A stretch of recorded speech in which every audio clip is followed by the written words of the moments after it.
Welcome back to the Explorer Podcast. This is your host, Jonathan Hayes, and today we've got a treat for you. Brandon Hunter is on the show. He's done SWAT. He's a K9 officer. He's a Master Falconer. He's a competition kayak fisherman. This guy does it all. A really interesting guy. He has a YouTube channel that's really, really successful, Fins and Talons. I want to invite you to go check that out. For just being a podcast for a year, we have had some epic conversations on here with some epic people. So I want to invite you to go back and check out our backlog. Martial artists, filmmakers, Viking movie stars, Everest climbers, theologians, Iditarod mushers, and historians, all in our first year. So go check out our backlog. We invite you to do that and reach out to us. Let us know what you think. Mushmain on social media, or you can email me directly at jonathannathanielhayes@gmail.com. All right, let's get into this conversation with Brandon Hunter.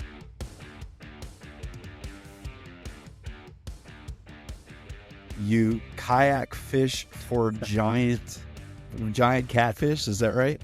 Yeah. I've always fished, since I was little. Grew up. I was born at Langley Air Force Base near Norfolk, Virginia, and my mom would drop my brother and I off at the Chesapeake Bay at a pier, and would fish and crab and all that. Would get clams and would have a big seafood boil in the evenings. But it started from there. But yeah, we moved to Ohio, Pennsylvania, and then Ohio, and just always been fishing. And then COVID hit in early 2020, and I was like, I have to have something else to do, So because I knew falconry season, well, at least for a red-tailed hawk, I'm hunting squirrels and rabbits, that's out the first week of March. So I knew I had to have something to do. So I got a kayak, and then I found out that there's a group of guys that do tournament kayak catfishing, and actually I think it was the first or second year of kayak catfishing, I tied into a 54-pound flathead, which is still my biggest flathead I've gotten to date. And I was hooked. I mean, I was hooked before that, but when I hit that one, I was like, this is crazy. So what does it feel like being in a kayak, having a fish almost as long as your kayak, pulling on the other end of the line? It's wild. And, we do have the trolling motors usually on the bow of our kayaks. So, which have usually, all of ours have spot lock. So that helps me keep in place at least. But, I have tied into them where I'm not using spot lock, and you go for a ride. But, the toughest thing is getting them in the kayaks and try not to flip. Even our big kayaks, they can support 600-700 pounds, but when you got like 50-60 pounds on one side of the kayak, you kind of have to put your weight on the other side as you bring them in. So yeah, I've flipped one kayak. It was my first one. It was just a little piece of junk I got at Cabela's just to try it out, and I went out when I shouldn't have in some crazy waves and ended up rolling it. So I learned my lesson there, and I got a bigger kayak. It's a blast. Yep. I grew up fishing in the South as well, and same story, man. I think about how my parents just took my brother and I and dropped us off at a pond in a cow pasture. Dropped it at one time. I literally almost drowned. I had to be 7 or 8 years old, and we were catfishing with cane poles near a dam, and I didn't know how to swim, and I slipped in and was the dam was just pushing me under round and round and round, and my brother couldn't swim either, but he turned his cane pole around and pulled me out. It just you think about how our parents were just so chill and laid back about that kind of stuff for sure when we were kids. Man, my wife, she would not hear of no way we'd be dropping off kids for that. The times have changed. Yeah, my parents would just dump us off at the pier, and we'd just be fishing with strangers, or in summertime when I was out of school, 7, 8, 9 years old, my parents would just go to work. Exactly. I was on a myself and doing my own thing. So that's what got me to fall in love with wildlife. And, I'd love to hear if you think it's the same with you. is, with that kind of liberty as a kid. I mean, even my youngest memories are, me heading out after breakfast on a Saturday into the woods and my mom telling me to be home when the sun came down. For And sure. just that kind of connection Yeah. with nature has been part of my life. Did you have a similar upbringing with your parents? Yeah, for sure. Yeah, I lived on after Virginia, we moved to Pennsylvania, and um, I was just kind of out on my own a lot, and so went out into the woods and fished and hunted, and that's kind of where it all started for sure. Kind of made me introverted a little bit too, but but yeah, my best friends were animals, our cows we had and pigs and the dog and all that. So, but My yeah, mom in Tennessee, my mom was afraid to come down into the basement because it was a not a finished basement, and that was where I kept whatever critters I had brought home yeah, from from the woods.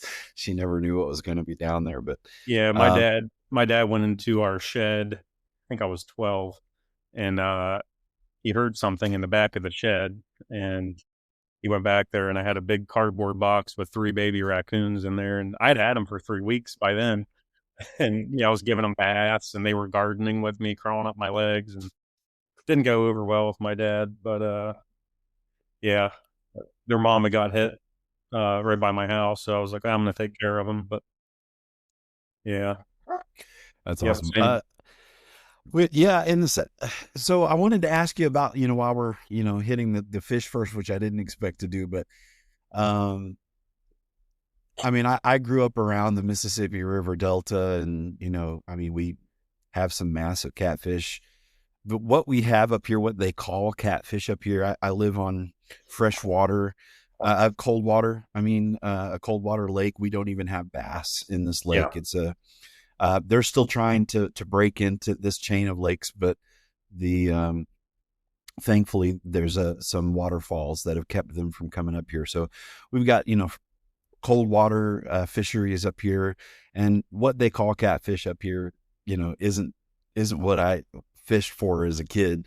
yeah. What do you have where you're at, and is it the same species that they have in the South, and what are the sizes of these things? Yeah, it's the same here in Ohio as it is down south. The biggest ones are blue cats and flatheads here. And then we have channel cats. Our channel cats are pretty decent. It seems like if you go a little further north, the channel cats really get big.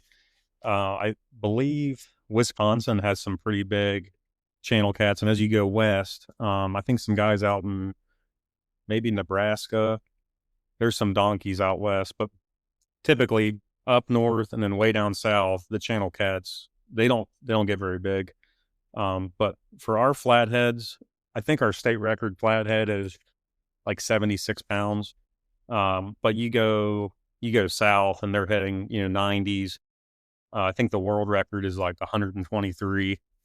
And then blue cats, kind of the same thing. Our state record blue cat was just broken uh, by I think it was like a limb line or a float or something. It wasn't rod and reel, but it was down near Cincinnati along the Ohio River, and we had some flooding, and they were fishing some back creeks where the big fish will get out of the strong current, and it was about 101 pounds. That's a monster for Ohio. We normally are higher end. We usually see 50s, 60s here in Ohio. We're down south. It's nothing for some of those southern rivers and lakes to hit 115, 120 for blue cats. So we've got some big ones, but they're not as big as down south. You travel for tournaments. Do you go down there for tournaments or? Yeah. So our tournament trail is the online catfishing tournaments. It's for mostly the national trail is just for kayaks. They have other tournaments where boats are invited, bang fishing's invited, but yeah, the trail goes down to I think this year Alabama, Tennessee, I think one tournament in Texas, Louisiana, uh, and then a couple in Ohio. So yeah, it kind of travels around. Sometimes we'll hit the Carolinas. Um, we have not hit Virginia yet, but yeah, it's pretty neat. It's a lot of fun. It's a lot of work, but it's it makes it worth it when you tie into one of those giants, especially on a kayak. I had two boats before, and it was fun, but nothing compares to a kayak. I really don't have any desire to go back to a boat other than like if I want to take some friends or family out. But when you have a 40 or 50 pound blue hit your rod on a kayak, it shakes the whole kayak. Like I caught a 47-pound flathead once. It was early morning, April. I had a live bluegill on. I just got set up. It was like 6 a.m. Just set the rod in the rod holder. Bluegill was, about a foot off the bottom, and I reached for my other rod to get it set up, and the rod got hit so hard. It felt like someone shot a rifle round through my kayak. It hit so hard. I mean, my heart jumped, and you could just see, the flathead, they'll strike hard, but then they'll just sit there with it, and you could just see a little bit of weight. I knew it was a monster, a little 10-pounder wouldn't hit like that, So yeah, it ended up being 47 pounds, but it's hard to compare, kayaks and boats. It's fun. So when you don't have your trolling motor locked on the position, you said you could go for a ride. Like, what kind of ride are we talking about here? Like, how? I mean, you're going to get pulled. I'm not saying like, if you were in the ocean getting pulled by something big, but because, we still make a lot of drag, with they're usually about 13, 14 feet long, 42 inches wide, and then all the crap that we put on It's our a big kayak. kayak. Yeah, that's a big Yeah. kayak. So, but you really don't want to go for a ride because then the fish are going to look for structure to get into. Mm-hmm. So that spot lock will help you keep them away from things. I've lost, and we've lost some giants, and it's kind of a balance with those big fish. I mean, you can't tighten or drag down too much. You can't horse them. Like they're going to do what they want for a little bit. So just to keep them out of that brush and stuff, but not tighten or drag down too much where you break something. That's why we run heavier, 50, 80 pound braid and mono. So, nothing breaks, or it can withstand going into brush under all that pressure. So Yeah. Yeah. There's so much I want to talk to you about. We're both dog men. yeah, I just passed my falconry exam, so congrats. I'm chomping at the bits to add a red tail to my life. So we'll get to that. But before we leave the fishing topic, I also saw that you do some ice fishing, and we have I know it's Maine's largest ice fishing derby. It could be, I'm pretty sure it's regionally the large. It's a $75,000 purse on the lake right here in front of my house. Oh, wow. So you should come up and enter an ice fishing derby. You guys are taking it pretty serious up there. Oh, Jeez. yeah. And it's cold water, so you're talking about togue, landlocked salmon, brook trout, Oh, wow. lake trout, all that good stuff. Oh, yeah. Yeah. Yeah. My buddies and I just started messing with lake trout. Now that we have live scope, we can kind of go after them a little more. They go down so deep. They're kind of tough to chase, but yeah, that's been I'm, like I said, I'm not much of a fisherman. I like to go and throw a line in, but I'm catching the sunfish and the whitefish and all that stuff because I don't know what I'm doing. And last year for Father's Day, my boys and I went out on a fishing boat, and then last weekend my girls and I went out on a fishing boat and just threw some lines in. But I know people are hauling massive fish out of the lake, but like you said, they're so deep, and I've got night crawlers. I don't know what I'm doing. I'm just throwing lines and having a good time. It's still fun. Yeah, it's still fun. Yeah. Yeah. Yeah. Clayton Schick is on YouTube, and I forget what province in Canada, but he really likes to go after the giant lakers, and he catches just monsters like 30 some pounders. So he's fun to watch on YouTube for lake trout. Yeah, I have to check that out for sure. Yeah, I need to learn. Especially if I'm going to continue living on this premier cold water lake, I need to. You got to get on it up there, man. I got to figure out some stuff. Yeah. So it sounds like your family's a lot like mine. I think I heard that you came from a military family. signed up at 18 years old. I have three sons. My oldest has actually finished his tour, and I have two that are serving right now.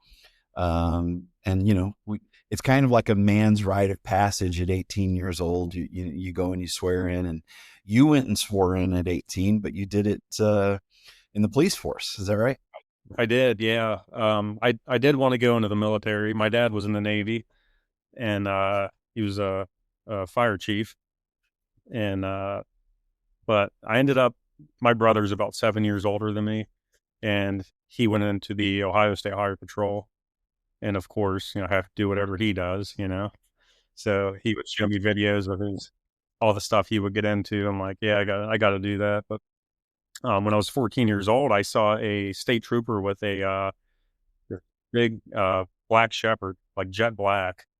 And I asked my dad, I said, what do they do with those dogs? And he told me what they do, the narcotics detection or explosives detection and tracking, and all that. So I'm like, yeah, I'd have to do that. So I made that decision when I was 14 that one, I wanted to be a cop, and two, I want to be a canine handler. So that was the goal. So when I turned 18 is my senior year in high school, I found out in Ohio that uh, you can go to the police academy while you're still in high school, as long as you're 18 and you graduate from high school before you graduate from the police academy. So that's what I did. So in the weekdays after school, I'd get my homework done after school, and then I'd go to the police academy in the evening till 10 p.m. and go home, go back to school in the morning. And then we had Saturdays off, and then all day Sunday was, or maybe it was all day Saturday and whatever. We had one day off a week, but I did that. And then, yeah, I started as a deputy sheriff in 2005. So yeah, it's been 20 years now. So That's awesome. And I know that your passion for falconry started even before that, but we'll talk about that a little bit later. But uh, I tell people the reason, when people ask me why I have so many sled dogs, I tell them this is what happens when your parents don't allow you to have a dog as a kid. yeah, I, you made up for it. I made up for it. So, the moment I moved out of the house and, I was 20 years old, I had a breeding pair of Rottweilers, had a breeding pair of Irish Wolfhounds for a while. And then just kind of locked in on sled dogs. But 5 years ago, we got a German Shepherd male. His name is Remy. And we just got a female for him that's hitting on she's 7 months old now, Riley. So we have a couple German Shepherds. Those are our house pets now. And man, they are just wired different than any other animal, any other dog that I've ever worked with before. Even Rottweilers. I mean, I worked with Rottweilers. They were so, I think I guess what I'm saying is, I would with other breeds when I'm having problems, they understand structure. They like hierarchy, they're pack animals. So they understand that you're the alpha, everything just falls in line, but you can't intimidate a German Shepherd. That's been my experience. You can't because they seem to be hardwired to. And I'd like for you to, fill me in on this because, I've only got this experience with this one, but man, he just seems like, there was one time when, he growled at my wife. So I stepped up to put him in his place. And the more I tried to intimidate him, the more he would raise to meet my level of intensity. Yeah. And I realized the strategy that I used with other breeds wasn't going to work with him, that I had to like switch his mentality. Like instead of, matching aggression with aggression, I would just start giving him commands, and, he would just start doing whatever I told him to do because he wants to work. He wants to Yeah. please me. But, man, you don't try and intimidate a German Shepherd. Yeah. Yeah. The Shepherds are about here, and the Belgian Malinois are about here. And then the That's what Dutch I've Shepherds heard. are another story that they're a lot of them have some short, but no, that's for sure. I mean, they definitely have to be respected, and they know it. My wife has a bruiser. He's a cross. He's a half German Shepherd, half Belgian Malinois, and he he's definitely about the pecking order. He knows where everyone stands, and he's all about like respect. And if you try to disrespect him, he's not a fan of it. He'll So let you know.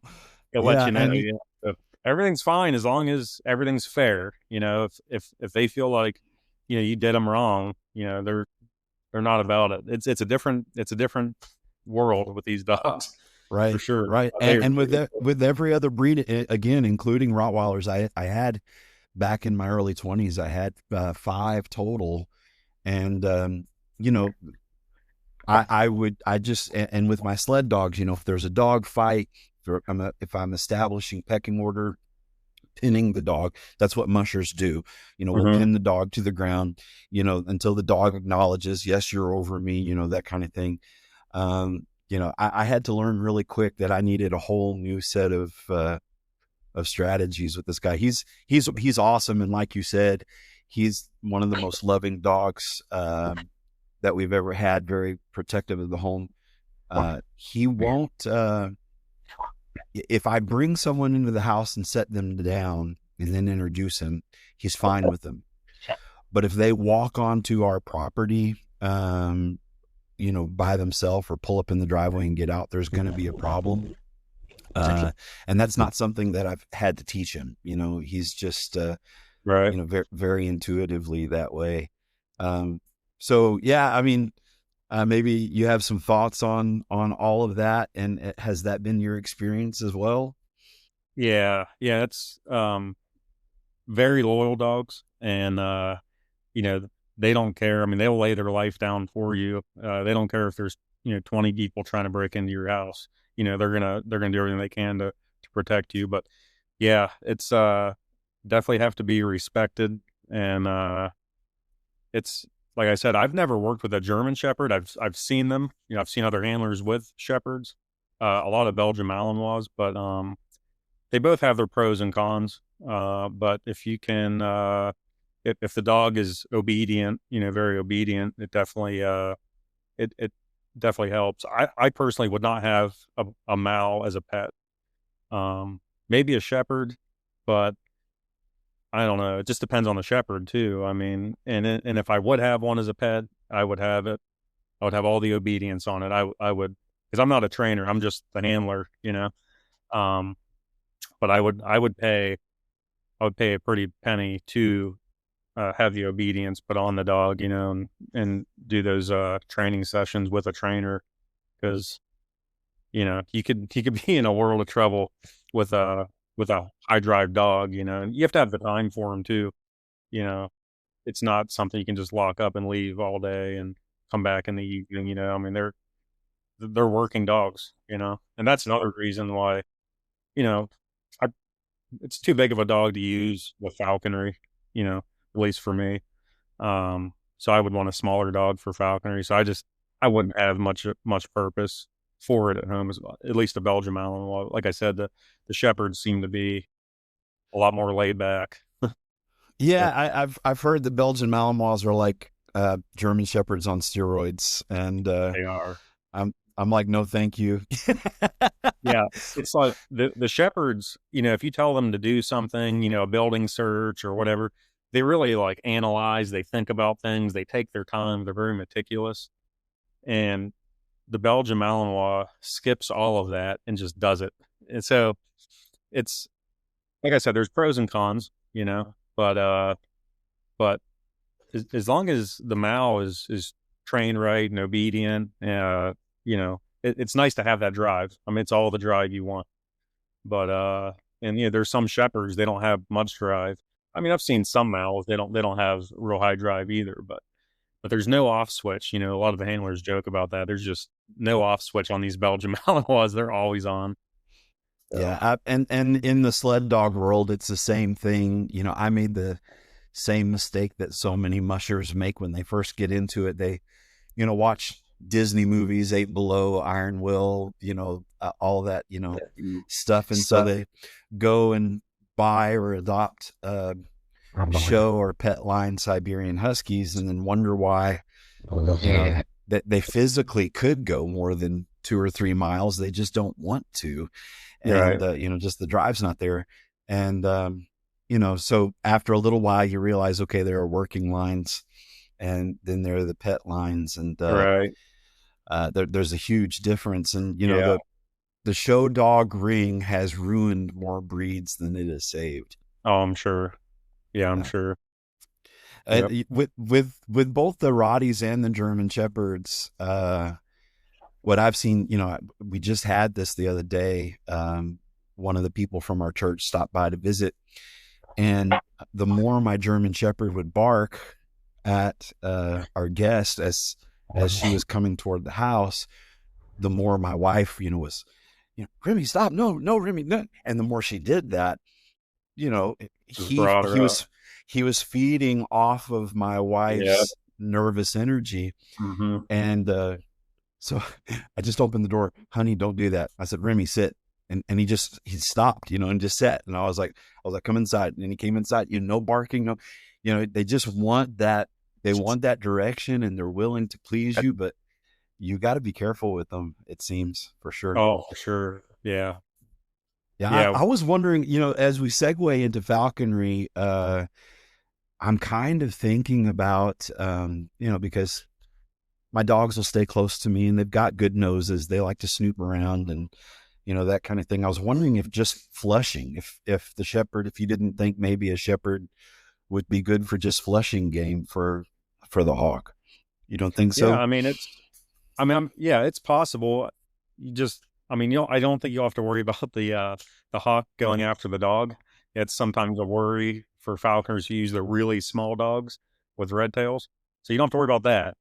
But if you do, then you've got a pretty tough hawk that is willing to take down a 100-pound shepherd. But sometimes I don't know how your brush is up there, but our briar patches here, like if I told my Mal to go into a big briar patch, he'll get poked once and he'll be like, I'm not going in that, where these little wiener dogs, they'll go right in there and they'll flush 3 rabbits out of it, a big briar patch. So their size really helps. And then the other issue is with a big dog, long legs is, so yeah, it jumps the rabbit, but if the hawk doesn't see it or doesn't get it right off the rip, where the little dogs can turn the rabbits back to you and the hawk, they're real slow. The many dachshunds just move at a real slow pace, which is what we want for the to work with the hawk and us. Where if a shepherd actually tracks a rabbit, you know how fast a shepherd can go, or any big dog. I mean, they could push a rabbit out, or probably put too much pressure on it and put it down into the hole, something like that. So the little mini dachshunds and just little terriers and Jack Russells and all that, those seem to be the best fit for falconry. But I'm not saying it can't be done, but the dog definitely needs to know it can't get close to a hawk with a rabbit or a squirrel in its cup, because the hawk is going to grab it by the nose, and then all hell's going to break loose. So you definitely have to wed the hawk and the dog together and get them used to each other. And so, yeah. Yeah.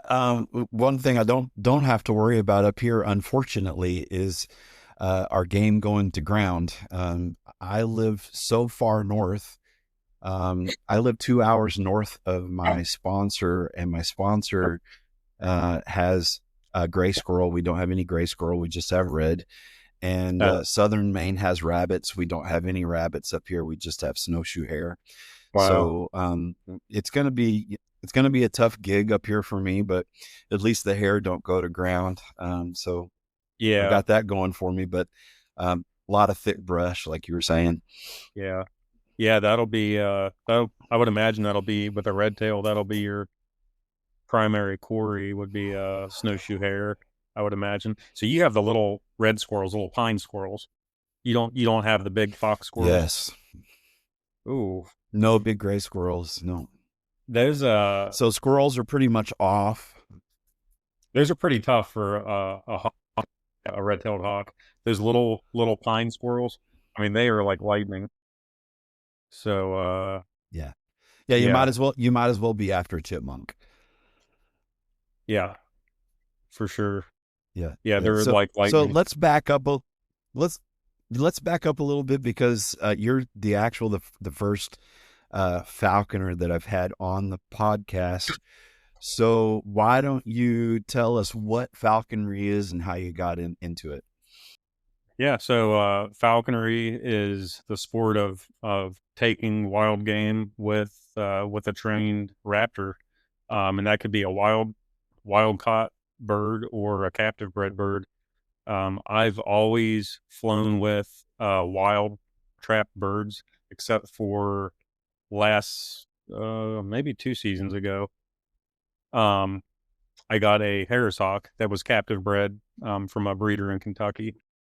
But basically, you start off your first couple years either an American kestrel or a red-tailed hawk is what you usually start out with. Typically, there's a sponsor and apprentice. The sponsors kind of help out the apprentices for a couple years till they're on their own. But typically, you don't want to start out with an American kestrel. You're not going to learn as much from it. You're kind of limited on what you can catch, which is bugs, sparrows, starlings, or voles or mice. So, red-tailed hawk, if it can hold something down, if it believes it has a chance of holding something down, it's going to go after it. My red tails have hit geese before, and you know how big those are compared to a red tail. So, but yeah, so I was in fourth grade, and my teacher had us read the book called My Side of the Mountain, which are you familiar with that? Well, it just we listen to podcasts and just about everyone that gets asked, how did you get into falconry? I mean, 90% of them will bring up that book, that children's book, My Side of the Mountain. So I went and I listened to the audio book of it, and I'm like, man, it's not even that good of a book. And I'm sure that's going to offend a lot of people in the falconry world, um, but I hear there are sequels, so I'll check those out. So I just read the book, and it was just My Side of the Mountain, no sequels or anything like that. And I thought the book was good, but I was also a kid when I read it, so I read it a few more times as I got a little older. But yeah, just the whole thing of him, running away, living in the Catskill Mountains in New York, and making it on his own, and then the whole getting a little peregrine falcon out of the nest and training it and hunting with it. I'm like, that's actually a thing. But I never thought much of it as I got older. I just, that was always in the back of my head. I thought that was cool, but I never knew falconry was a thing here in Ohio, or I never really like looked into it. And fast forward to I was 18 years old, a new police officer. I was working part time for the Bridgeport Police Department in Eastern Ohio, and I walked into the department, and on the dispatcher's desk was a newspaper with a guy holding a red-tailed hawk on the front page. I was like, "What? What's the story behind that?" I figured it's probably from some other country or something. I don't know. And I looked, and it was the city right next to us. So I got a hold of him. That ended up being my sponsor, Mick Brown, and we yeah. I only hunted with him a few times, and I was all over him. I was like, "Hey, I have to do this." And he's trying to. 'Cause we talk more people out of falconry than getting them into it. It's a big commitment, time, money, all that.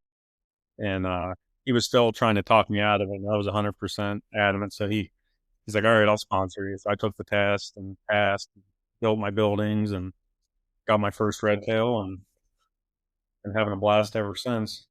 So, well, How long have you been in falconry? about 20 years, same as I've been an officer guy. I started as a police officer and a deputy sheriff right before I got into falconry. So yeah, 20 years on both. But my if I could change one thing being a falconer is making a building that can be moved with a tow truck, because that's been my biggest hang up over the years. Every time I would move, I always had a building that was kind of too big or uh, was built into the ground, and now I have something. I'm not planning on going anywhere unless my wife gives me the boot, but it's something that can be loaded up onto a tow truck and moved somewhere else. And I wish, I wish I had something like that. I'm I've got a apprentice this season. Her and I will be trapping here in about a week or so. Um, but I told her, I said, hey, make a hawk house, a muse that can be moved. So that's what she did.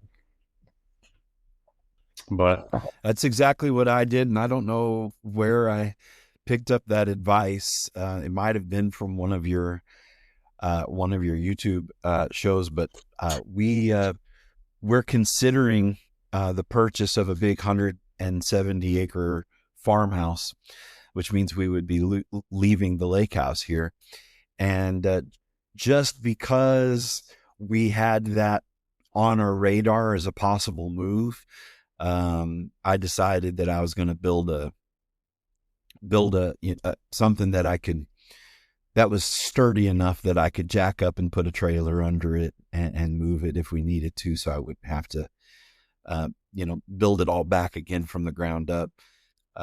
So I probably got that advice from you. So thank you for that. oh, not a problem. Loving your podcast, by the way. I mean, your YouTube channel. I've been following it for a while, and love watching your hawks. Talking about your hawks, you are a master falconer then. And despite being a master falconer, you have decided to stick with red-tailed hawks. So tell me about that decision. Usually people, and I'm putting this in air quotes, usually people graduate after their sponsorship to goshawks or falcons, that kind of thing. But I'm hearing a lot of people say that not only is the red tail a great beginner bird, it's a great master's bird too. So maybe you want to speak to that. It's funny. I do see that and I feel that a lot in the falconry community. You have a red-tailed hawk, and every bird has its pros and cons. I maybe a Finnish goshawk can basically hunt whatever it wants. It's got the speed, it's got the weight, but goshawks can be temperamental. But I don't know if there's a perfect bird out there. But in 2006 maybe, I or about there, I went to the Pennsylvania falconry field meet, and they had a falconer from Texas there as a guest speaker, Gary Brewer. And if you haven't read his book, it's a pretty good read. Although you don't have squirrels in your area, it's called Buteos and Bushy Tails, and it's about hunting squirrels with red tails. But he spoke at the falconry meet there, and when he talked about the red tail, he said, "Hey, I flew this, I flew that, everything that all falconers want to do. They want to try all these different birds." And he finally realized what the best bird was for him in the state he was in. And it was the red-tailed hawk. And like I said earlier, if a red tail thinks he or she can hold something down, she's going for it.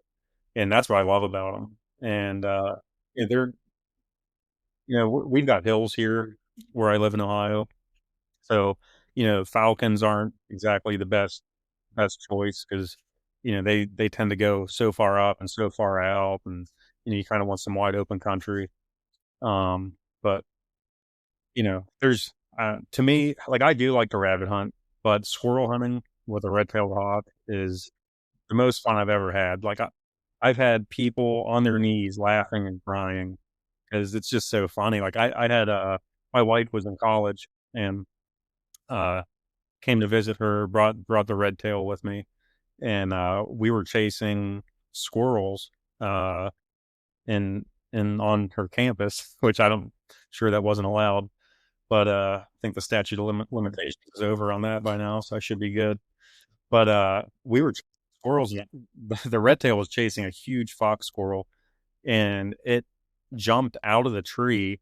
The red tail will ladder up, and once they get good and know what they're doing, they'll ladder up and push the squirrel to the very top of the tree, where the squirrel has no choice but to jump off the top of the tree, and it could be 60, 70, 80 feet. Well, it jumped out, and the squirrel almost landed on my wife's head, and then the hawk went right over her head too after it. And I was laughing and running, after the hawk and the squirrel, but things like that. I mean, you know, there's not a there's not a whole lot of scenarios that can compare to red tails on squirrels. I've had chases that'll last a minute, and I've had them last an hour and a half on the same squirrel. I mean, and you get to see everything, where it's right above you, in front of you. Um, and there is a there is a chance that the squirrels can bite the hawk's feet. And it actually turns a lot of falconers off from hunting squirrels. But um, in my 20 years, and it's mostly been squirrel hunting with red tails, I've had two, I would say, severe bites. One, it was the small toe. It just needed reattached. So had a vet reattach the tendon in the small toe. And then another one that bit the hawk right above the beak, near the sear. And I would say that was semi-severe. It didn't. It just, I cleaned it up and it healed over pretty quick. Other than that, it's just been little nicks. But I've seen more birds. I was just going to say that the important thing for people to understand about that is this is what they're hunting in the wild. This is their natural prey species. It's not like you're forcing your hawk to hunt something it Sure. wouldn't be Yeah, yeah. I'm hunting on letting its the own, hawk right? go after it's been manned and trained and everything. I'm letting it go, and I'm jumping game, and she's making the decision on what she wants to chase. It's, just because I'm jumping something and I want her to chase it doesn't mean she's going to go after it. I'm going to try to get my red tail on geese this season, but she may not go after them. Once they're successful with something, they don't always want to just chase everything in sight. But the red tails are very opportunistic, so we'll see how she does. But the first hawk that I kept last season, she lived on a golf course, if you remember that video. And that family of red tails, actually, there's two families of red tails on this golf course, and they, like, I would say 80% of what they were eating were squirrels, gray squirrels, fox squirrels. I mean, there's pictures from the employees at the golf course, always taking pictures of them with a squirrel on their feet, up in a tree or down on the ground. Um, so yeah, I mean, we can control we can control things. I can take the red tail to just a place where it's primarily rabbits. Um, but rabbits and squirrels is what I primarily hunt with. I have caught two ducks, two hen mallards with my red tails before. But it's got to be the right setup. The red tails are kind of like semi trucks. They like to get up high and then just use gravity and their weight to come down. That's where they get their speed. They're not going to tail chase on flat ground like a goshawk would. So, but yeah, we have gotten a couple ducks and almost got a couple geese, but both times, the red tail hit the back, like the center back of the goose, and it was just, so if she didn't really have anything to hold on to. If she hit it in the neck or the head or the wings, probably would have had a better shot. But yeah. Have you thought about and I'm asking because I'm curious as I move into this. We have Canada geese galore where I live, and turkeys on the rise, but I'm guessing that would be probably too dangerous. I am a little curious about groundhogs, although I'm guessing that might be a little too dangerous for them too. I don't know, but have you thought about like a baggie to game your hawk to geese? Um, to use them as a baggie. Yeah, to Is that what just you to asked? wet it to, yeah. Yeah, I mean, I probably wouldn't if she doesn't go after them with me giving her the opportunities. Um, but if I would bag her, it would be on a domestic goose. Um, but it's kind of like, it's not a huge deal. If she doesn't go after him, I'm just going to go squirrel and rabbit hunt. But if I give her the a good opportunity a few times, I'd be surprised if she doesn't.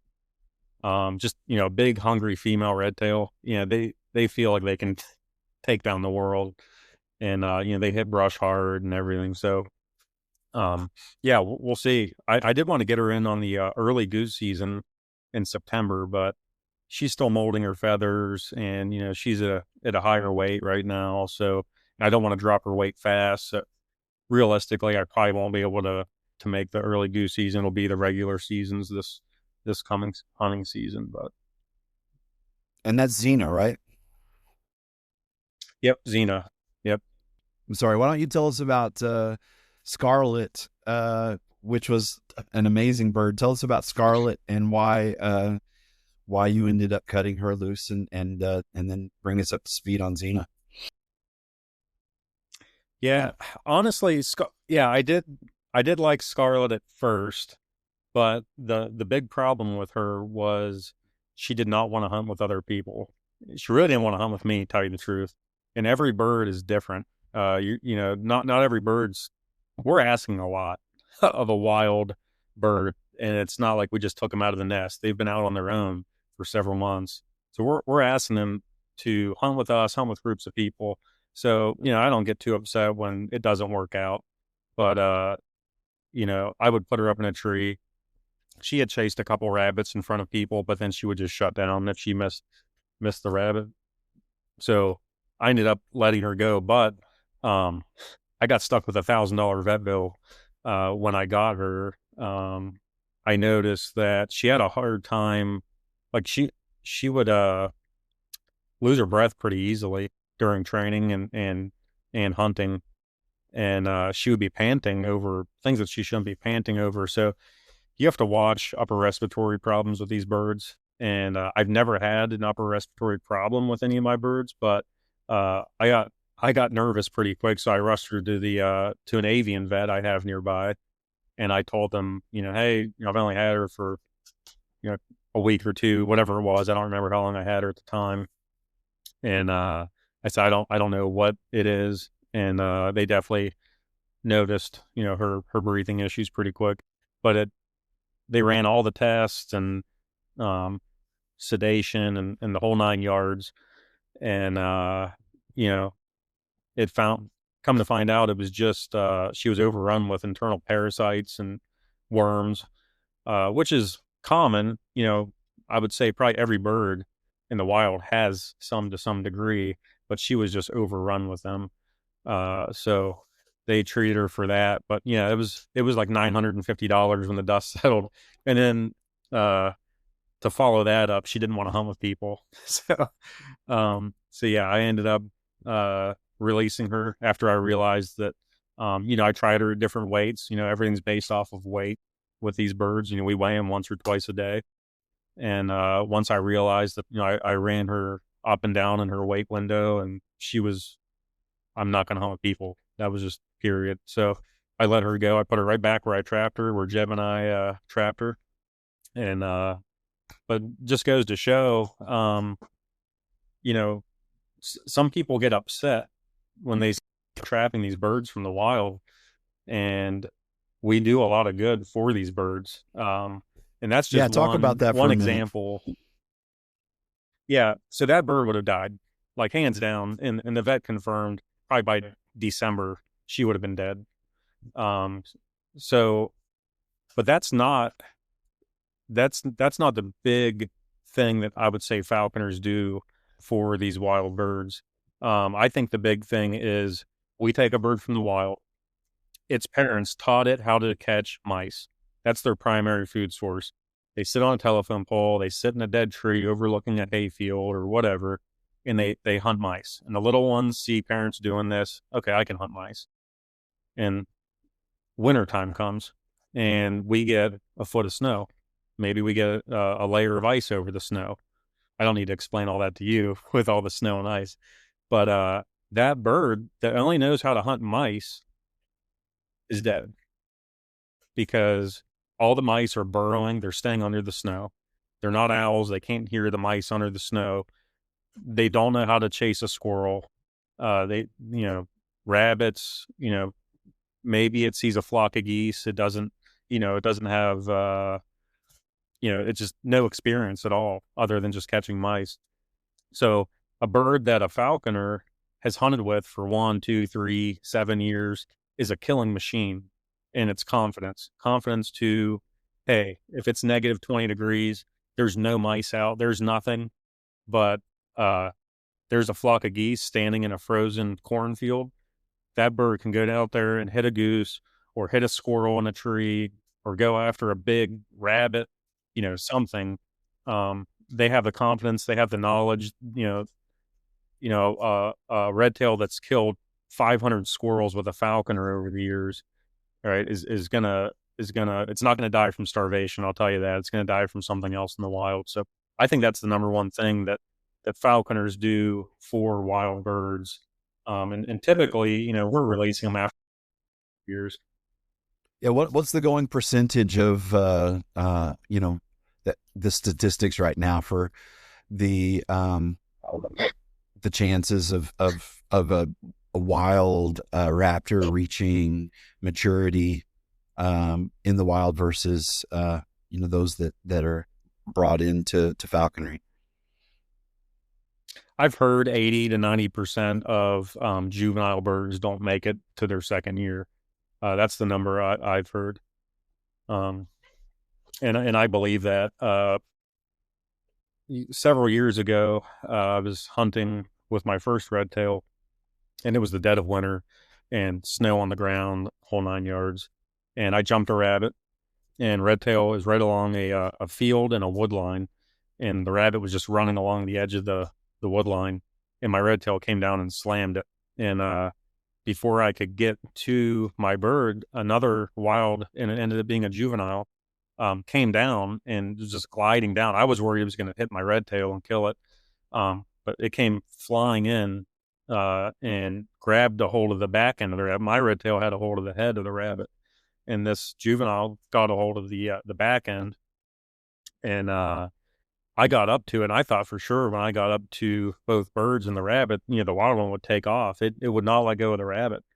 So I dispatched the rabbit, and I put my leash on my hawk's jesses, and the wild red tail was still just sitting there. It looked like a male to me, the size of it, but real skinny. I mean, it was not doing well. That's why it wasn't afraid of me. It was life or death, and I would have ideally, if someone was there, they could have helped me. I was so far away from my truck in the snow. Ideally, I would have liked to take that bird to a rehab facility, but I wasn't able to do it with my bird by myself, and I had a long walk in the snow back to my truck. So what I did was I just took my knife out and I cut the rabbit in half, and I let the wild hawk keep the back half of the rabbit, and we left with the front half, and at least I gave it some food, to get it through for a little while. But that's a prime example that those juvenile birds, they don't do well on their own. Just the other day, my buddy sent me a picture of a juvenile red tail that recently flew the nest, and it's sitting on top of someone's house. That's not a normal perch for a wild red tail. So they're very inexperienced and acting like kids right now. One of the things that propelled me along this falconry journey was it had to be like 15 years ago. We were homesteading up on Flat Mountain in northern Maine, and we were having, actually it was 2009 winter because it was a record snowfall year. It was a really harsh winter, and I had chickens, Brahmas, and if you know anything about chickens, Brahma's a big chicken. And while I was actually in my ornithology class at the University of Maine, a northern goshawk chased after our chickens into the chicken coop, and then came out of the chicken coop fighting our rooster, killed the rooster. And when I pulled up into my driveway, my oldest son comes running out, "Dad, and eagle killed our rooster," and eagle killed our rooster. And it wasn't an eagle, but he didn't know. And Yeah. So I went back, and I've got some excellent photos because this goshawk was hungry. And there was a beautiful, large female, mature, blood red eyed, goshawk, sitting in the trees looking at her kill. And I took a gamble because I knew that they could get used to pecking off chickens. And but I also knew that it was an extreme winter and she had worked really hard for that kill. So I threw it in the back of Right. the field and let her have it. She came down to it and I was snapping a lot of photos of it. And so I was like, man, one day I'm going to do falconry with a goshawk, with a northern goshawk. That was kind of my drive from that experience. But and I'm in a really good position to do it. And I'm not saying I'm not going to do it. My sponsor, her and her husband are goshawk people, and they really they know the region and help other falconers line up a goshawk from a nest here in the area. We live in goshawk country, Oh so yeah. we're talking grouse and snowshoe hare. That's the primary prey up here, and a goshawk has the speed to Yeah. hit those grouse. And but Yeah. after doing all of the study, 6 months of a deep dive for my falconry exam, I realized that, the red-tailed hawk might, for the foreseeable future, at least, with my, commitments to the Cephalo-Siberian sled dog, preserving that breed. I'm the president of the breed club. Um, and, to your point earlier, to circle back to that, you're not less than because you're flying a red tail. And so I really think for this stage in my life where I'm at right now and what I'm doing, that that high intensity, high maintenance, hunt me every day, goshawk, just Yeah. might not be for me yet. And I'm really looking forward to getting a good red tail this season. Yeah. You're gonna have fun and make a lot of memories. I mean, I remember when I first started out. There's can't replace that feeling, trapping your first bird. But even if you don't keep it, just you won't forget trapping your first one. But yeah, the red tail is old faithful, and they can withstand high temperatures and low temperatures. I mean, they're from you know northern Canada, all the way down to like the Bahamas.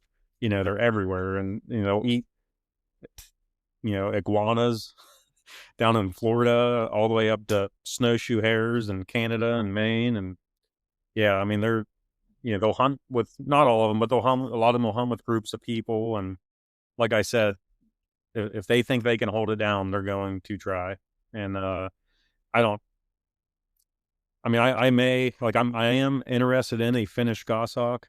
And I did try American kestrel once, but you can only hunt sparrows and starlings and mice with it, and all she wanted to do was hunt bugs. And I kind of worried about that bird, but I tried to get her to hunt sparrows, but she probably had success hunting bugs, you know, and that's all she would do. So I'm like, what are you gonna do in the winter time? You can't just there's not gonna be bugs around for you to hunt. So and then I had a hawk. It was actually trapped in it was a juvenile Cooper's hawk. It was trapped in a factory building, and my friend called me and asked me, if I could come get it for him. And I got a Cooper's hawk, permit from the state, and I was like, oh, if I can get this thing, I'll try, hunting with it. He was, I don't know, he was a little nutso. He just always scared of everything. I tried different weights, and he would fly to me and stuff, but he would lay on the glove and just be afraid. And I don't know, maybe he'd been out of the nest too long, but I let him go. I fed him up and put him back to the wild, and like got him out of the factory building he was in. But yeah, it's just life's easy with a red tail, and a lot of fun. So Yeah, that's what I'm yeah, looking we're looking forward to. That's forward. what I'm hoping. Yeah, So, yep, in and your 20 years of experience with mostly red tails, and for those who don't know the lingo, a tiercel is a male. Have you done seasons with male red tails, or have you just exclusively worked with the larger females? So I did hunt with one male, and it was only because we had a friend. He was from some eastern state, like Massachusetts or something like that, and he came to Ohio. He trapped a, a male, and he hunted at like 23 ounces. I mean, he was tiny, and he had him for a little bit, but he wanted to get rid of him. But he wanted to release him back in Ohio, so he came back, and Mick and I, my sponsor, we were like, he's a neat bird, and just real friendly bird. I said, I'm willing to hunt with him. Mick was like, I'll take him out too. So it's kind of like a joint bird. We both hunted with him, and I killed the biggest rabbit I've ever killed with him, and he was just a dart. I mean, you know, not much meat on the bird, but man, would he come in fast though. We call them the big woodland rabbits. Mick and I, we jumped this big rabbit in the middle of the woods. It was like a little pile of limbs, and we should have got a weight on it. But we yelled, and the hawk was nowhere near the rabbit. We just thought, the rabbit's going to get away. Well, here comes this missile through the woods like a goshawk, and he actually hit the rabbit from the side, and it was feathers, fur. They rolled about 6 or 7 times, and he went for a ride. I mean, the rabbit was running around, probably like a red tail on a snowshoe hare up there. He was getting kicked around, and we got there and dispatched the rabbit. And you know, his size compared to the rabbit was just no comparison. But that's the only male that we've ever hunted with, and you know, from what I could tell, he would not want to hit thick brush like a female would.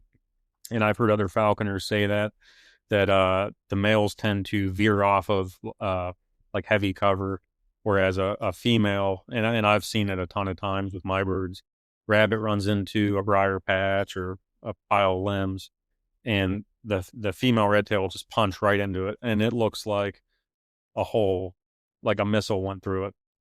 They don't care. They put their nictating eyelids up.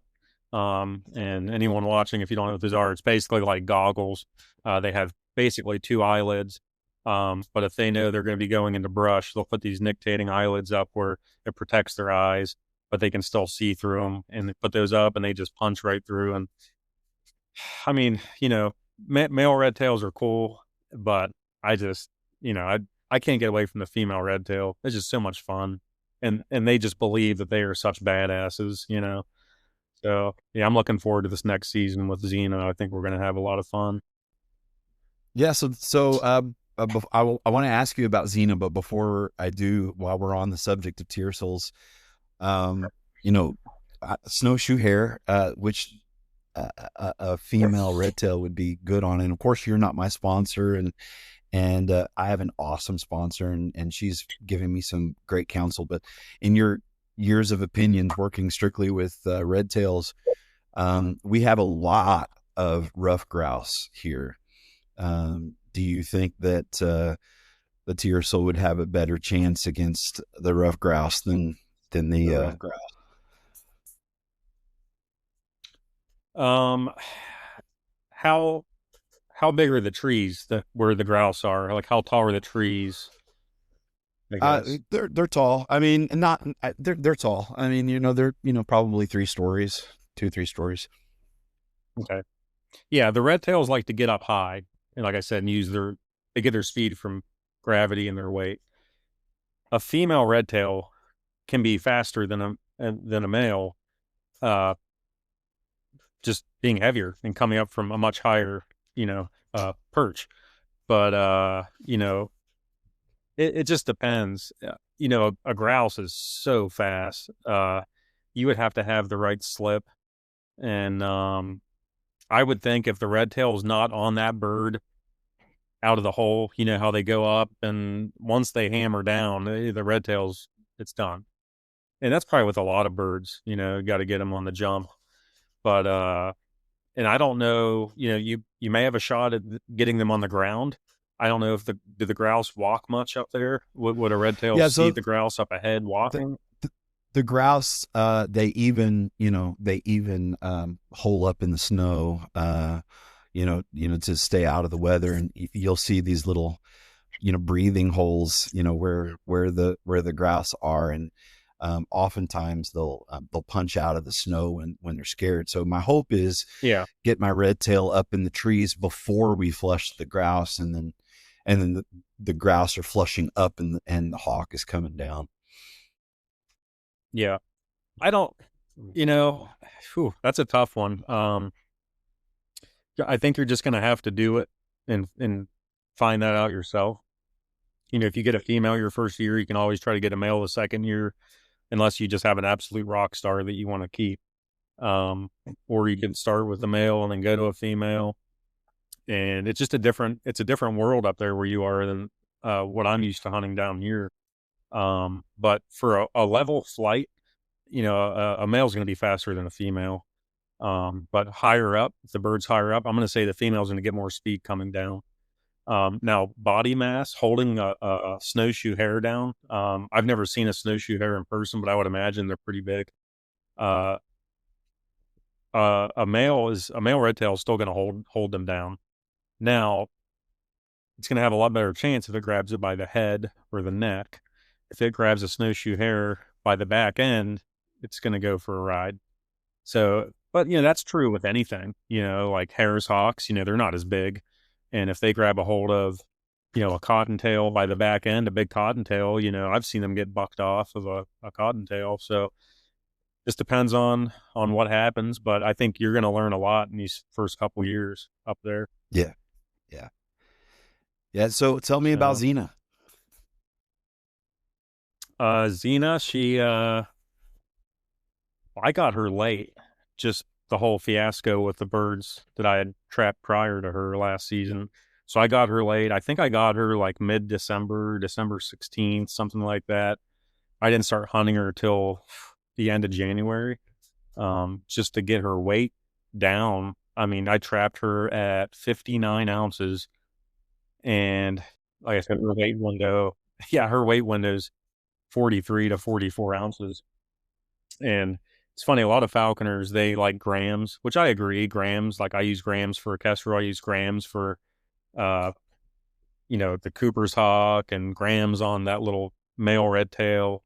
But when you're talking about a huge female red tail, I don't think grams are necessary. I don't need to, like, 43.4 and 43.5. There's not a big difference there. And when her weight went anywhere between 43 and 44 ounces, I don't need to cut it down to, that small of a number. So yeah, I like grams, but, or ounces for my female red tails, but, no, she did well.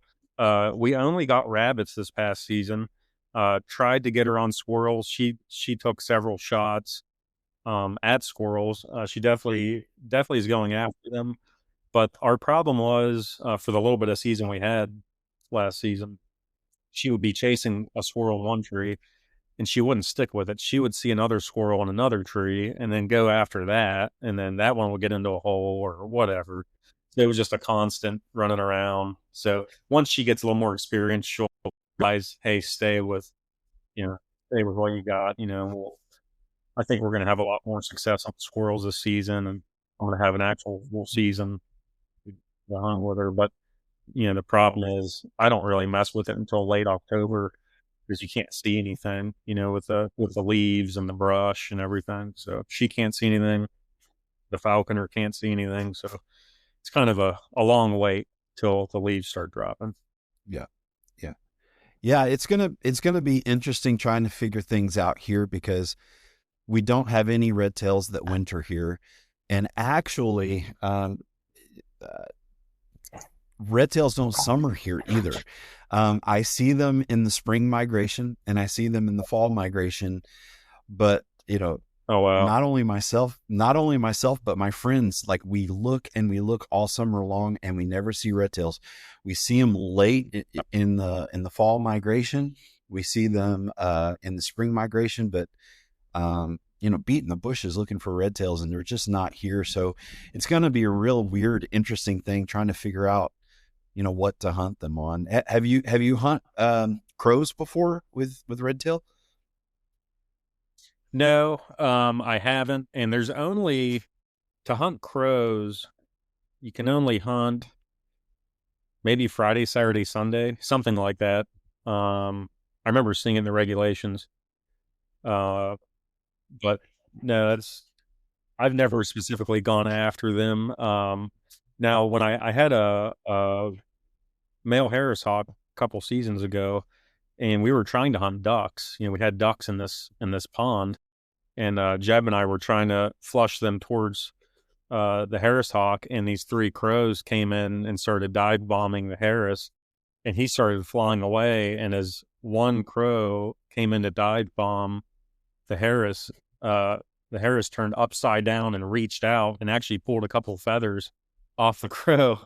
And I don't think the crows have ever seen a Harris hawk before in Ohio, and they were gone as soon as they were gone. So yeah, they got it. But that's the closest I've ever come to catching a crow. And the two ducks I got with my red tails, that was just by chance. It was the right slip. I was squirrel hunting and rabbit hunting, and the hawk saw the ducks. One was in a farm pond and some cow pasture, and the other one was in a shallow bay of a lake. And she flew out, landed in a tree. Both times she flew out, and landed in a tree right above the ducks, and she just waited for me to come flush them. And as soon as I flushed them, she would just drop straight down onto the duck and right into the water. Both times went right into the water, and I went for a swim. Unfortunately, one of the times was in January. My wife was actually with me. I took all threw my phone on the bank, and she's like, "Do not go in that water." And I went right into the water and got my hawk. And you know, the both times the ducks were dead by the time I got them out. Um, Talons were right into the skull, into the eye sockets of the ducks, and she grabbed him by the head both times. So it's pretty neat. But unfortunately, with the red tails, it's tough to consistently kill ducks. It's kind of got to be the right setup. It seems like when like our season goes out March 10th, and when the season's over, we are exhausted. I mean, we hunt hard. Well, the majority of us hunt hard. And when the season goes out, it's like you just kind of raise the bird's weight, throw them in the building, and I'll go down there and sit with her when playing my phone. Sit, I've got a chair right next to the hawk house. I'll go hang out with her for a while, occasionally, or get her on the glove and sit in the barn. And but other than that, like the break, the mold is a nice break for us, at least for me. And that's when I pick up fishing. It's kind of the whole thing with the Fins and Talons YouTube channel is, I can do content all year round. And obviously, and it is for me, falconry is way more interesting to people than fishing. And that's true for me too. But at least, that way I could take a break from falconry and do the fishing side of it and post those videos. But yeah, by the time falconry season's rolling around and Yeah, that's my problem. Is both mushing and falconry are winter sports. I run sled dogs, and when I say I run sled dogs, I do distance mushing. So my dogs and I do 6 8 hour training runs, and that's 4 or 5 times a week. So it would be really really great if I could find some way of doing falconry more in the summer. And that's why I was curious about the whole reverse molting thing, but maybe it's just not going to happen. well, oh yeah, and I was getting a kick out of the ice all around your beard in those pictures. That was pretty funny. But Yeah, we spend a lot of time out there. yeah, um, I was cold just looking at the pictures. But you can hunt. You could hunt kestrel in the off season from rabbits and squirrels. You could hunt sparrows and starlings with a kestrel. If you had a Cooper's hawk, you could hunt sparrows, starlings, crows, pigeons. Um, the crows, there may be a season on them up in Maine. I don't know what that is. Uh, and then if you end up in a few years getting a goshawk, they can still molt their feathers, um, and still hunt them. Um, but you run the chance of having like a stress, like a fret mark on the feathers, just having their weight lower. But that's just, trial and error, maybe you could try it sometime. But yeah, with the red tails, it's like, I'm not going to hunt sparrows and starlings and crows and pigeons with it. And it's a nice break, in the spring and summer, from it. But I did pull a Merlin permit this year from Ohio, and it may be something I'll try if I can get my hands on a Merlin. They're not real common here in Ohio, but it's something that I could do once I put the red tail up. Well, I would hunt it all year, but when I put the red tail up for the off season, I could take the Merlin out for sparrows and starlings and doves and pigeons and all that. Um, actually, I don't think doves come in until September 1st, but the pigeons and sparrows and starlings, I could hunt in the summertime. So that's something I'm looking at. So as we start to wrap up here, I'm curious, and maybe you never got it on film, and so no one knows the story. What is your craziest falconry hunt? What's the first one that pops in your mind when you think about your most epic falconry story? The best ones are probably when it's by myself, unfortunately. I'd say two different hunts. Um, I had a red tail. So one of my female red tails, I don't remember which one it was. I was at a farm. It was about 400-acre farm. I had permission to hunt in eastern Ohio, and apparently I had turned, as I walked through the woods, I turned this big fox squirrel around a tree, and my red tail could see the squirrel. Well, I heard her bells, and I looked back, and she's flying on a flat flight right towards me, about 30 feet up. And I mean, she was just pumping, coming towards the tree I was standing next to. And I looked up, I didn't see anything. And she never slowed down. And that's one thing I was talking about with female red tails. They are just savages. But she flew as hard as she could into the side of this. It was a shagbark hickory. And I thought she killed herself. She hit so hard. And she stuck up there for a second. And like the way she was just kind of hanging there, I'm like, she's dead. I've never seen a bird hit something like that. And she came down. She hit a squirrel. It was a big fox squirrel. She brought it down, and she was fine. I thought for sure she would have broke something, but they're built for that stuff. That was cool. My brother and my dad was hunting with me once. It was my first red tail, probably about 18, 19 years ago, and the red tail was chasing a fox squirrel. We were all standing there. And the fox squirrel jumped out of the tree and landed on the ground between my dad and I. And it was on some rock, like a little bit of rock. And the squirrel just started to run once it hit the ground, and the red tail hit it right on the neck and broke its neck on impact. It's one of the only kills that I've seen where the red tails kill on impact. But that was pretty cool. And just, nothing too crazy other than the ducks. The ducks were pretty neat, watching them catch those. But a lot of memories made with them, though. Good memories. To someone like me that's not lived in fox squirrel country, can you describe what a fox squirrel is to me as compared to a gray or a red squirrel? So the fox squirrels are more like independent, and they're a lot bigger.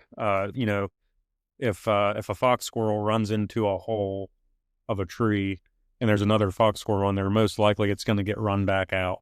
They're more territorial.